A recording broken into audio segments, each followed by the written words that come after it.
covenant family has finally arrived in Goshen. Remember, Joseph had prepared his brothers for their meeting with Pharaoh. He knew what Pharaoh would ask, and he told his brothers what to answer. And his goal in this was to keep Israel separated from the Egyptians. Israel had to remain separate. And so Joseph went to Pharaoh with 5 of his brothers. And something that's missing in English that we can't see but is there in Hebrew is that he went with a select 5 brothers. He specifically chose 5 who would make a good impression. He chose the 5 that he trusted to be the best examples and have conversations as needed with Pharaoh. Isn't it interesting that he had been away from his family for 22 years? And in his interactions with them, he was able to discern the 5 brothers that he said, yeah, I can bring them.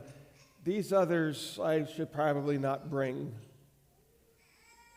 And as Joseph predicted, Pharaoh asked about their occupation. In verse 3, we see their answer. They're shepherds. But again, in English, we are missing something that's in Hebrew. Their response is actually, your servants are a shepherd. This is something that they do united. This is something that they do together. They are one in their career, in their path, in their life. They are one. They're not a bunch of different people who do different things. They are collectively a shepherd, and not just them. This is a family business. Their father, Isaac, was a shepherd. Their grandfather, Abraham, was a shepherd. This is something that has come down through the generations. And in verse 4, they've come to Egypt to sojourn in the land. The implication here is that they did not intend to settle in Egypt. They were sojourners. They were travelers. They were nomads in the land of Egypt. It was not a permanent move. They did not want to become Egyptian. They intended on remaining separate and returning to Canaan at some point. The only reason they were there now was because of the famine. And then the brothers asked Pharaoh to allow them to settle in Goshen. Again, this is part of the Nile Delta. This is some of the most fertile land in all of Egypt. It is the best place for agriculture and for shepherding. In verse 5, Pharaoh spoke to Joseph. He was to settle his family in the land of Goshen. God gave the family of Israel favor in the eyes of Pharaoh, and he gave them the best of the land. But not only did he give them the best of the land, he told Joseph, if any of your brothers is able, he will be put in charge of Pharaoh's livestock. This is no small task, and this is no small honor. This is a big and important job. Pharaoh had a lot of cattle, and the records that are kept indicate that there was a huge bureaucracy in place to keep the cattle well. Some of the writings indicate that Pharaoh had over 100,000 heads of cattle, not including all of the other animals. This was a monumental task. And the cattle was used for food for Pharaoh, and it was used to sacrifice to the Egyptian gods. But this was a huge honor. And so then Joseph brings in Jacob to stand before Pharaoh. And Jacob blessed him. And Pharaoh asked him, how old are you? Part of the idea is that the older somebody is, it meant that the more favor God showed to them. That was the tradition. It doesn't mean that's the case, but that's how they understood things. And Jacob was very honest. Few and evil have been my days. Evil here does not mean sinful. Evil means full of calamity, full of pain. His life was not easy. His life had been very difficult, and he was not old like his father was or his grandfather was. Jacob had a difficult life, and to be sure, much of this was self-inflicted, but some of it was from the outside. Regardless of where it came from, his life was painful. I mean, think about some of the things that he went through, his relationship with his brother Esau. How he stole the blessing. He deceived his father to receive the blessing to the point that Esau wanted to kill him. And so he had to flee from his mom and his dad and all that he knew, and he had to go to Haran. And he would never see his mother again. And while he was in Haran for 20 years, he had to deal with his father-in-law Laban, who tricked him and deceived him every step of the way. And then as he left Haran, his father-in-law was pursuing him to kill him. And it was God who saved his life. And then he noticed the next day that Esau was coming at him with 400 men. And he wrestled with God, and it was God again who intervened. And then they get to the promised land, and they're living near Shechem.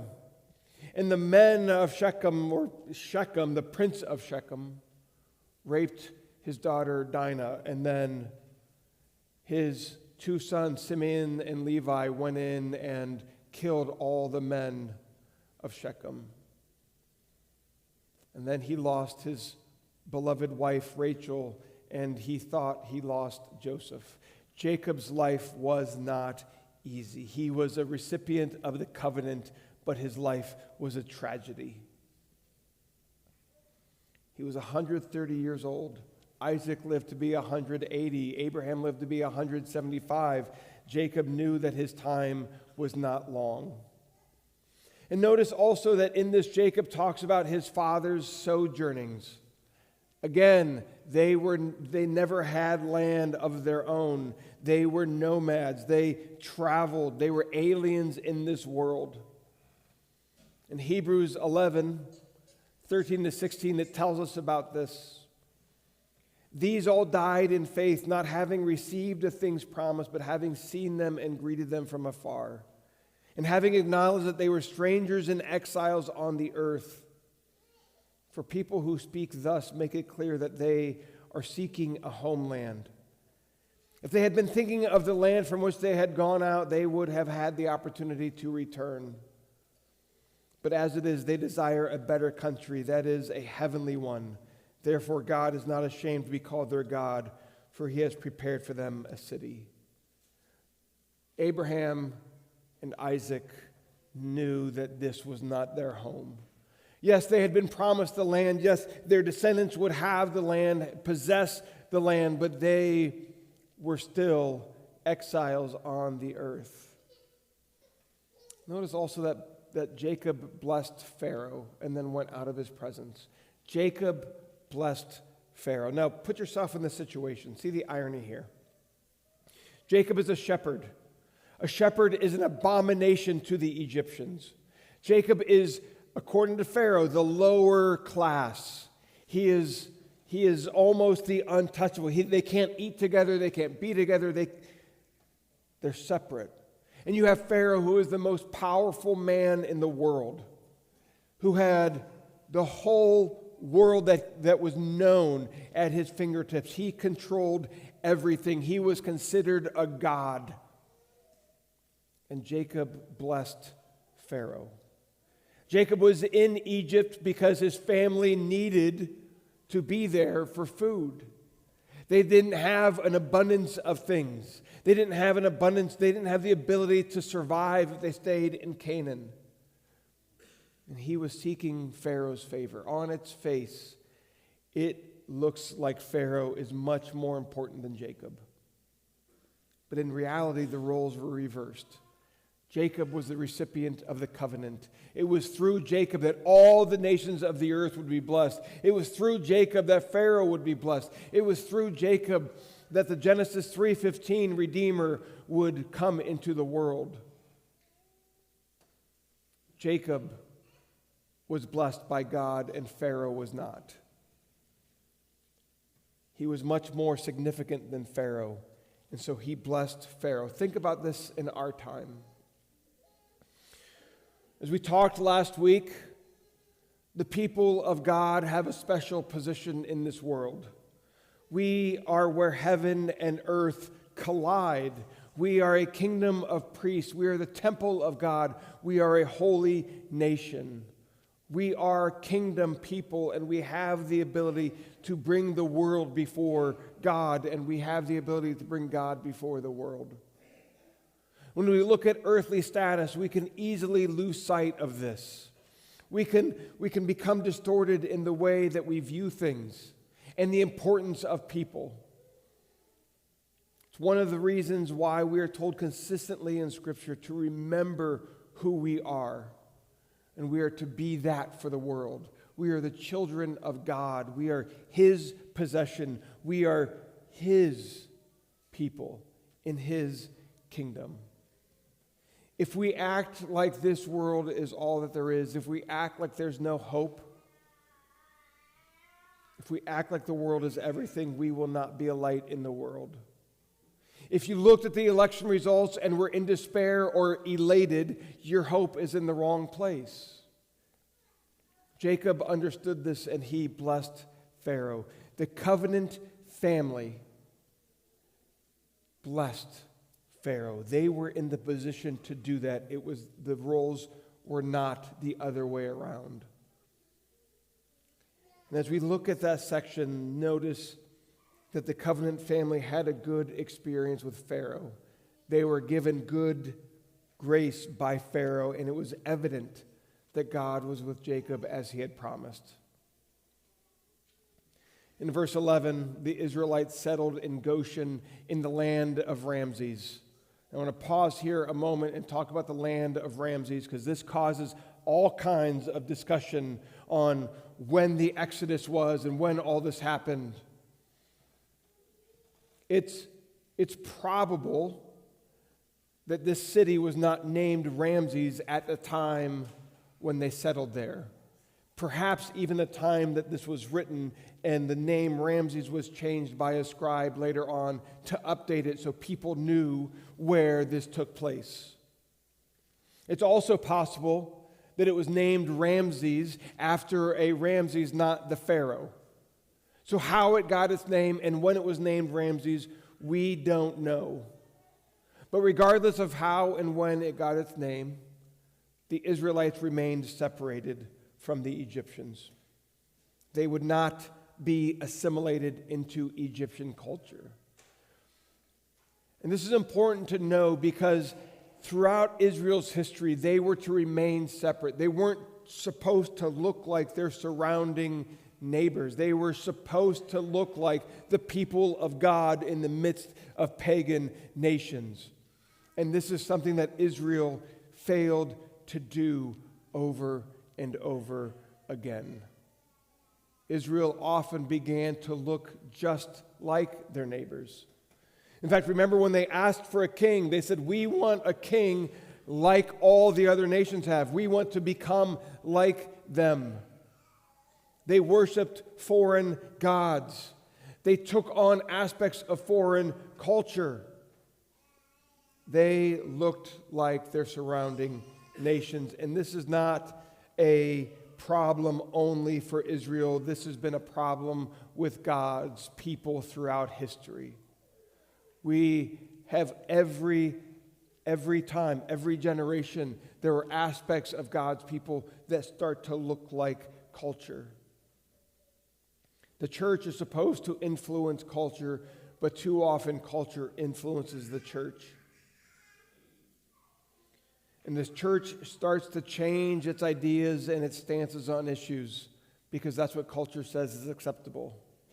Instead of rooting ourselves and building our foundation upon God's word, we look around and say, well, what is socially acceptable now? What is socially expected now? Let's start to do those things. And it's such a dangerous thing because it is a slippery slope. The moment we start to say, this is what culture accepts, then we should do the same thing.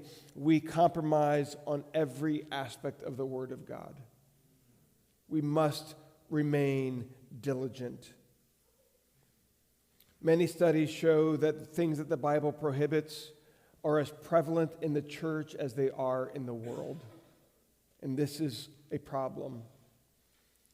Sexual promiscuity is as relevant or prevalent in the church as it is in the world, whether it's adultery, premarital sex, extramarital, divorce. All of those are just about as prevalent in the church as they are in the world. Brothers and sisters, that should not be. Or on the positive side, think of the commands to give and serve and disciple. All the list can go on, and the church fails in many ways to do those things. We struggle with living up to the expectations that God has put on His people. And the church often struggles to look like culture. And this is one of the reasons that it was imperative for this covenant family in Egypt to remain separate from Egypt. Remember, the nation was just forming. They had to get their identity separate from the Egyptians. In verse 12, Joseph again provided his family with food. Again, this is something that we see throughout the time when the Israelites came down to Egypt. From the very first time when his brothers came down, Joseph provided for his family. This was not just a one-time thing. Joseph provided for his family throughout the rest of his life. Notice that the things that the Egyptians suffered in the famine, the covenant family did not. Some of those things we see starting in verse 13. Now there was no food in all the land, for the famine was very severe. The famine was very severe. And we read how the people sold. They gave all their money. They gave all of their stuff. They gave all of their land. But that didn't happen to the Israelites. Verse 13, it seems like this goes back to the first year or two of the famine, before the Israelites get there, where the brothers came down and they gave money to Joseph for the food. This is the beginning of it. Joseph sold the people grain for their money. Egyptians and Canaanites eventually gave all of their money for food so that there was no more wealth among the people. All of it was in the treasury of Egypt. Notice Joseph, who was in charge. Pharaoh put him in charge of all of this, and Joseph didn't keep any of this money for himself. He put it all in the treasury of Egypt. Joseph was trustworthy, and he was ethical, and he didn't keep it for himself.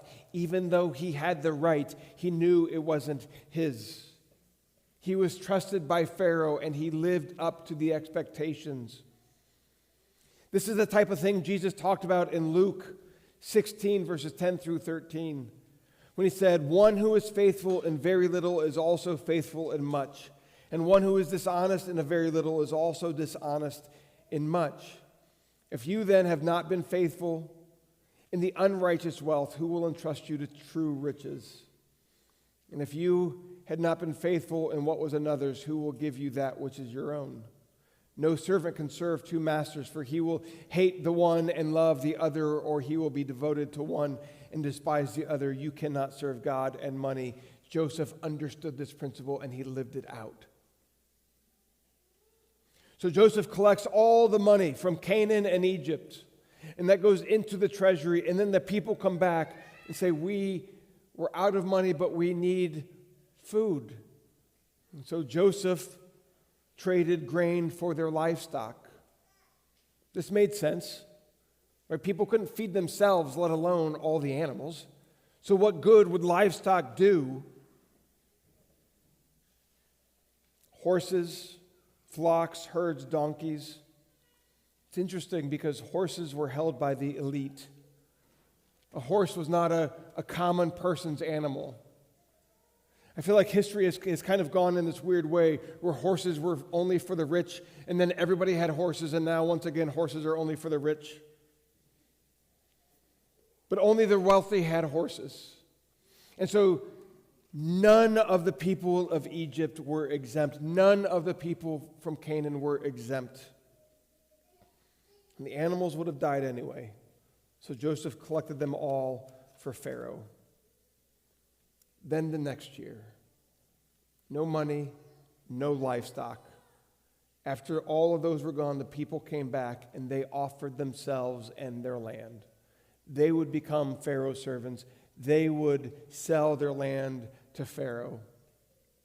Pharaoh gained ownership of all the land, and all of the people became his servants. Now, it's important to note that this is not chattel slavery, right? The idea that you are owned by somebody the way the Americans did it so wrong 150, 200 years ago, where we thought we had the right to own people. This is not chattel slavery. The Egyptian laws they called it debt slavery, where you would become somebody's servant until your debt was paid off, and then you would be free. It seems very similar to that of what Joseph did here. But then all of the land became Pharaoh's. And from this point, even to the Exodus, when this is written, and following, these laws that Joseph put in place remained. The tax was 20% of the harvest. 20% of it would go to Pharaoh, and the people could keep the remaining 80%. Extra biblical writings give evidence of this as well. The Egyptian writings record these things happening. In fact, there were times where pharaohs increased the taxes, and they taxed the priests that Joseph left exempt. So this policy kind of ebbed and flowed, but it remained in place where all the land belonged to Pharaoh, and people had to pay taxes on it. I think in some ways this is very similar to our time, isn't it? Where we have to pay taxes on the land that we have. It's the same idea. Under Joseph, the priests were exempt, and it was a 20% tax. And the fact that it was still in the place at the time of the Exodus is interesting, because in Exodus it tells us that the Pharaoh did not know Joseph. He didn't remember Joseph. He didn't care about Joseph, and yet he reaped the benefits of Joseph's provision and his wisdom. When we get to verse 27, the Israelites settled in Egypt in the land of Goshen. Notice, they gained possessions in it and were fruitful and multiplied greatly. As all of the Egyptians lost everything, they lost their money, they lost their livestock, they lost their land, the Israelites in Goshen gained possessions. They gained wealth. This is God's blessing on his people as done through Joseph. They were also fruitful and they multiplied greatly. They had a lot of children. The Abrahamic covenant blessing is being worked out. It's being fulfilled. Remember, Abraham was promised that he would have descendants like the stars in the sky or the sand of the seashore. It's interesting, something I learned this week. Because of the new telescope that is out there, scientists, astronomers are able to see much more clearly than ever before. And they now estimate that there are as many stars in the heavens as there are grains of sand on the seashore. Think about that. That's a lot of sand. Like take a handful of sand and try to count all the grains of sand. You can't do it. You'd run out of time. But if you take each grain of sand, in best scientific estimates, each grain of sand now is equivalent to a star in the sky. God, it's fascinating. Way before anybody knew that there was ever a correlation, God said stars of the sky and sand of the seashore. And this is being worked out. The Israelites are growing in family. Verse 28, Jacob lived for another 17 years in Egypt. And when the time of his death was near, he called in Joseph. And he made Joseph promise that he would not bury him in Egypt, but that he would return his body to Canaan to be buried with his fathers, with Abraham and Isaac. And I know that there's nothing magical about this. There's nothing magical about where you're buried. It's not like Jacob thought, well, if I'm there, then I'll be okay. No, Jacob here is showing his descendants his faith. He knew that God had promised them that they would return to Canaan, that that was their land, and he wanted them to know that he believed it, that they had something to look forward to, that they could go where Jacob went, where his body was. They would one day be there too. He believed the promises of God, and his grave was a reminder to the people of God's promises and God's faithfulness. Verse 31, it says, "Then Israel bowed himself upon the head of his bed." Your Bible probably has a footnote in there, because there's a slight discrepancy here. I want to talk about the discrepancy a bit. So our Bible, ESV, all of the English Bibles say head of bed, but the Septuagint says head of his staff. And I want to get into what this difference is. It's a fairly complex answer, but I think it's important because the Bible is under constant attack on its truthfulness and reliability. So if we go through life and we don't understand how we get our translation and how things happen, then we can perhaps become victim to some of the claims that the Bible is not trustworthy.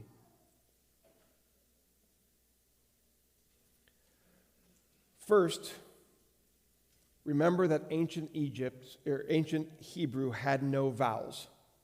It was only consonants that were written down. And the only way you would know what word is being used was by speaking. They knew in those generations what words were what words because of the context that it was used in. As time went on, scribes later on added vowel points. So if you look at Hebrew, there's either dots above or lines underneath, or dots underneath and lines above, and those indicate the vowels. So the word remains the same, they just put dots in different places to indicate the vowels.